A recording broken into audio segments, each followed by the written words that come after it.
It's a genuine privilege for us to be able to carry out the work that we do, but not one single part of it would be possible without your support. This year, we've seen typhoons that have wiped out communities in an instant, earthquakes that have shaken towns to the ground, and war, fighting that has forced families to run, giving them no choice but to abandon the wreckage of their homes. We've responded to over 25 disasters this year across more than 20 countries. You have provided more than 9,000 families with shelter.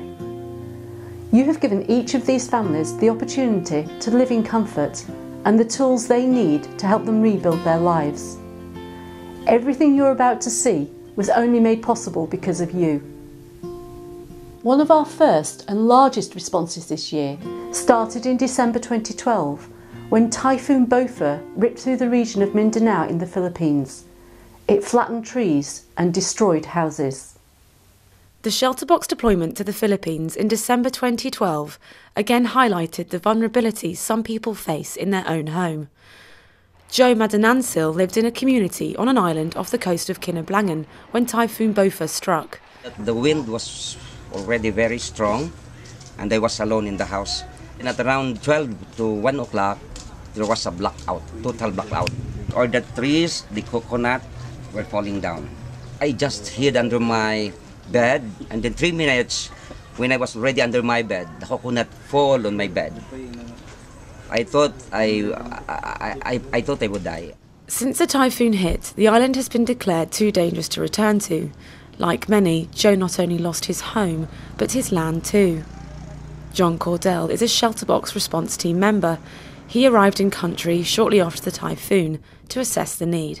We viewed a region which had been completely thrown onto its back. People were still trying to carry on locating families, loved ones. A storm such as this has never struck Mindanao before, but it also left people with a great deal of confusion about where they would find their future. The world was no longer the world that they remembered. I think probably one of the biggest benefits that ShelterBox can convey to people in these circumstances is to try and reduce the uncertainty that is almost overwhelming for them. It gives them something that they can be certain about. They know they have a roof over their heads. They know that they can keep their kids warm at night. That life, at least in a very small way, will continue as before. What they know is that their immediate needs can be taken care of. To help us continually improve the work that we do, we need to listen to the needs and experiences of those people that we are helping. In August this year, we returned to the Philippines to talk to those families who had received ShelterBox aid following Typhoon Bopha. So this was an evaluation trip, which is something that's increasingly important as we go forward that we do. So by going back into the field and talking to people, we can find out whether the aid that we gave them was what they needed. It's not enough just to give out boxes and to do it quickly. We need to go back and talk to people, because by talking to them we can learn, and by learning we can improve what we do.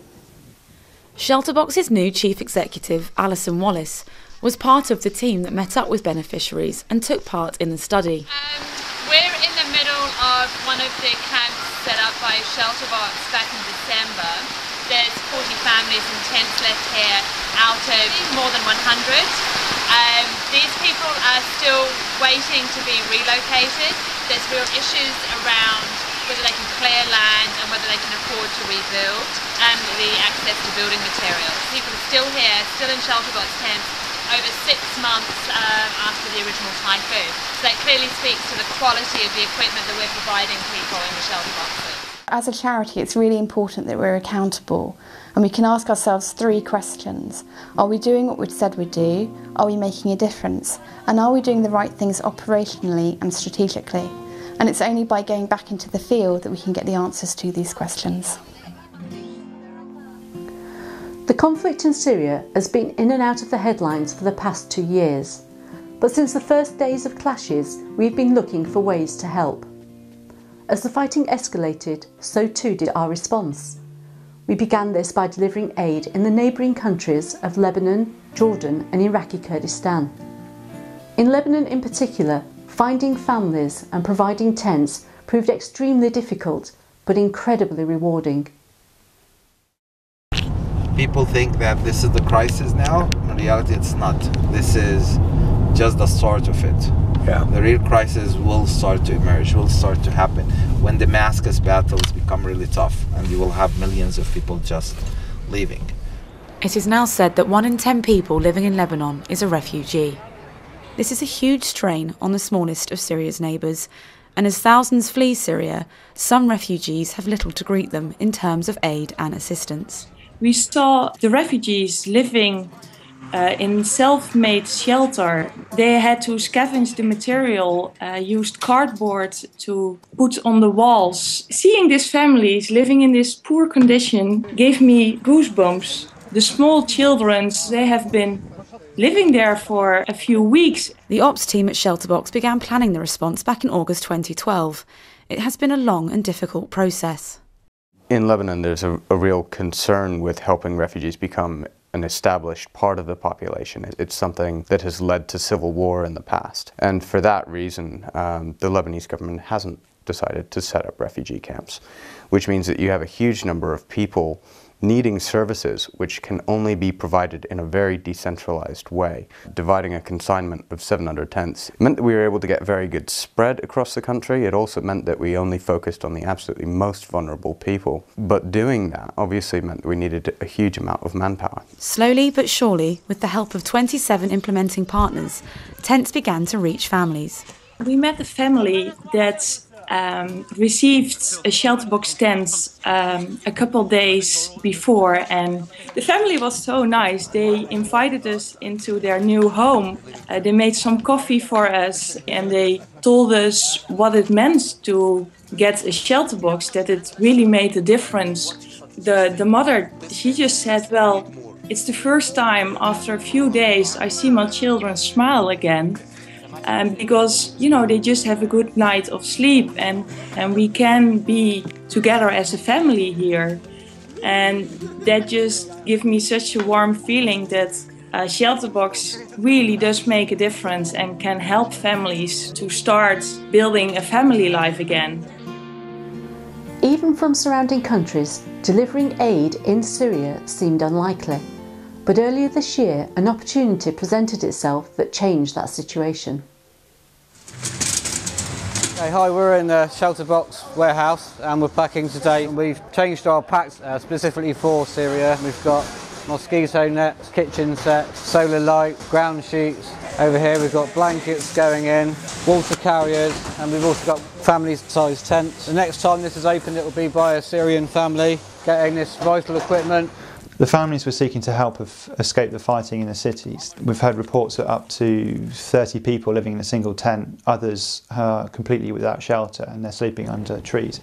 There's a massive need for shelter and for ShelterBox aid. In this very desperate situation, the lack of shelter isn't the only issue these families face. Syria had a developing education system. The war has disrupted that, so now an entire generation of Syrian children are denied the right and access to education. This will have serious consequences in the future. When it comes to rebuild the country, people need to be literate and need to have skills in order to engage in that reconstruction.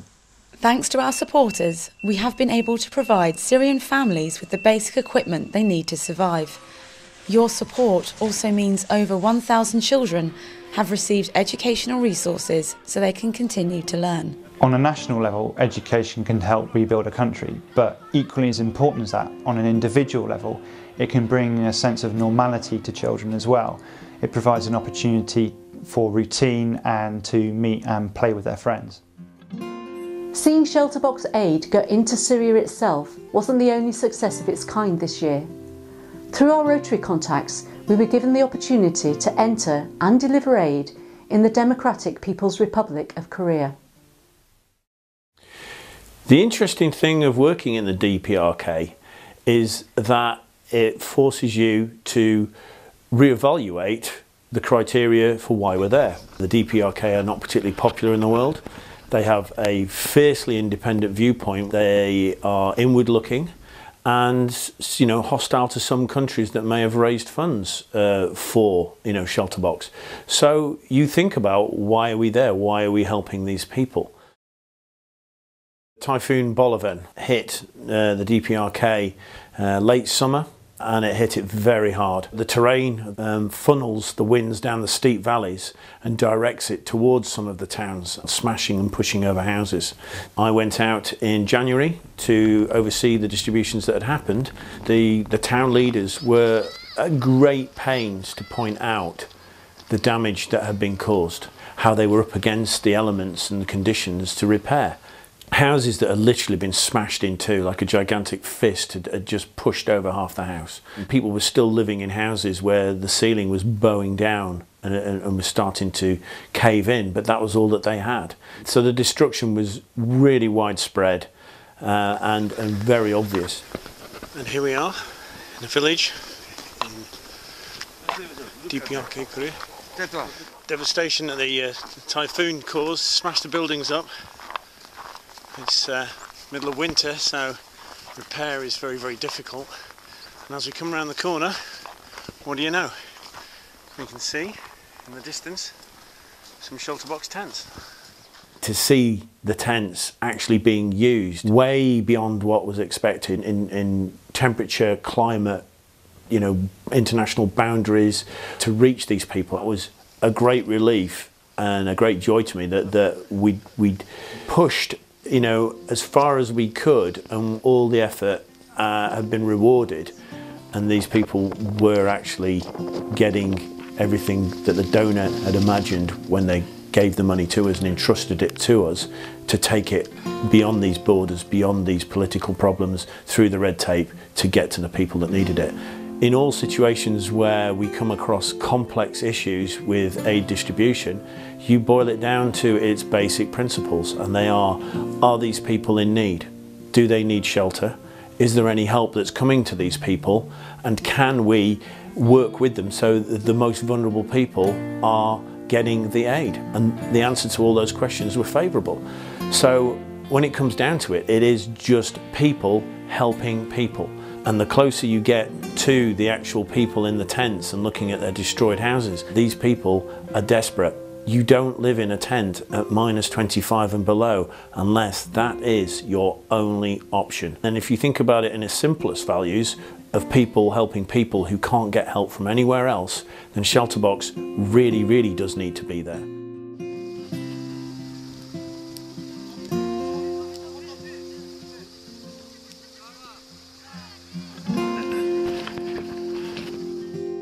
Whilst our role in many of our past responses has come to an end, elsewhere the work continues.